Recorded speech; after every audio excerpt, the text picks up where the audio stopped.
Nobody taught me about boundaries growing up. In the environment that I came from, having boundaries was either a luxury no one could afford or a risk nobody could take. Learning to set them as an adult, that's been some of the hardest and most important work I've done. I want to talk about boundaries today, but not in the way that you usually hear about them. Most boundary content assumes that you grew up somewhere that modeled what healthy limits look like, that you saw adults in your life communicate their needs, hold their grounds, and respect other people's lines. That was not my experience. I grew up in an environment where boundaries were either non existent, constantly violated, or dangerous to try to hold. We're saying no had negative consequences, where your needs came last or didn't come at all. And what that does over time is it teaches you that boundaries are simply not for you, that other people's comfort matters more than your safety, that holding a limit makes you difficult, selfish, or a problem. I'm still unlearning that today, and today I want to share what I've learned, not from a textbook, but from actually trying to build boundaries in my own life as an adult. So, what are boundaries exactly? First, let's clear something up. Boundaries are not walls, they're not punishments, they are not about controlling other people. A boundary is simply a limit that protects your well being. Okay, we're talking about self care here. It defines what you will and won't accept and how you are treated. It communicates what you need in order to stay in a relationship or situation safely.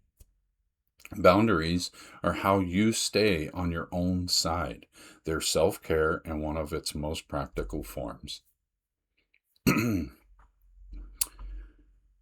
So, why are boundaries so hard when you grew up without them? Well, if you grew up in a chaotic, abusive, or neglectful environment like I did, setting boundaries as an adult is a lot harder than it sounds. And here's why. One, you may have learned that your needs don't matter. If your needs were constantly dismissed, minimized, or punished growing up, asserting them now feels foreign.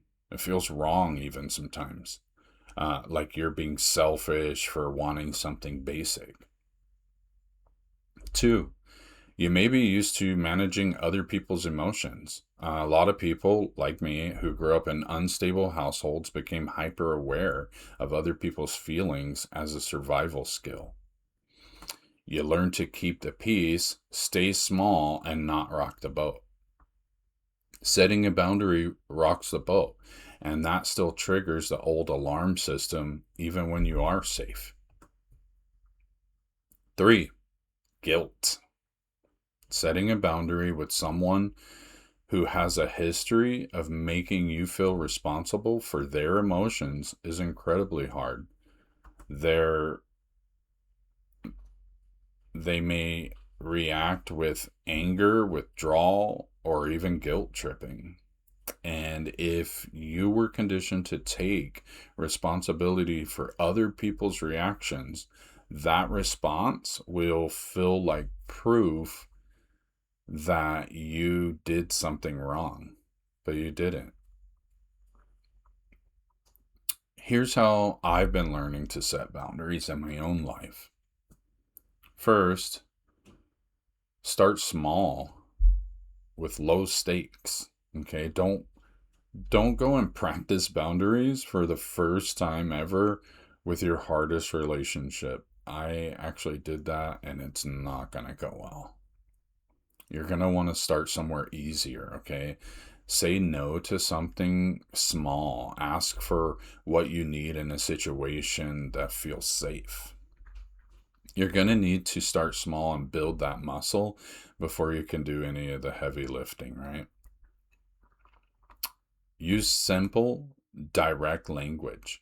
You don't owe anyone a long explanation for a boundary that you decide. For example, I'm not available for that. I need some space right now. That doesn't work for me. Those are all simple ways to set up a boundary, okay? Make it short, clear, and without a paragraph of justification. You don't need to justify yourself. The urge to over-explain is the old conditioning talking. You don't need to explain. Expect discomfort, okay? Yours and theirs. Setting a boundary is going to feel uncomfortable, especially at first. You don't have any practice. You haven't been doing this. It's going to be difficult, okay? It's going to make you feel queasy. That discomfort is not a sign that you did something wrong. It's the feeling of doing something new. And the people in your life who react badly to a reasonable limit, that reaction is information about them and not about you. So stand strong. Understand that a boundary is not a guarantee. You can set a limit and someone can still violate that limit, okay? The boundary is about what you do in response, not about controlling their behavior. If someone constantly refuses to respect your limits, that's information about whether that relationship is safe for you. It's not failure about your boundary. And give yourself time. Okay, this is new. This is not something you learn overnight, especially if you spent years being taught the opposite. Be patient with yourself and give yourself some grace. Okay, the same way you would be patient with someone else learning something new and hard. Setting boundaries is not about becoming cold or cutting people off, okay? I want to make that clear. It's all about becoming honest with who you are and what you need, what you will accept and what you won't, okay? It's one of the most direct forms of self-respect that I know, and it's something that I'm still working on every day, okay? You're not alone in this. So, all right, my friends, subscribe to On Track with Jeff, and if you would like, drop a comment. What's one area of your life where you've struggled to hold a boundary? You don't have to go into details. Just name it. Okay? All right. Stay safe out there.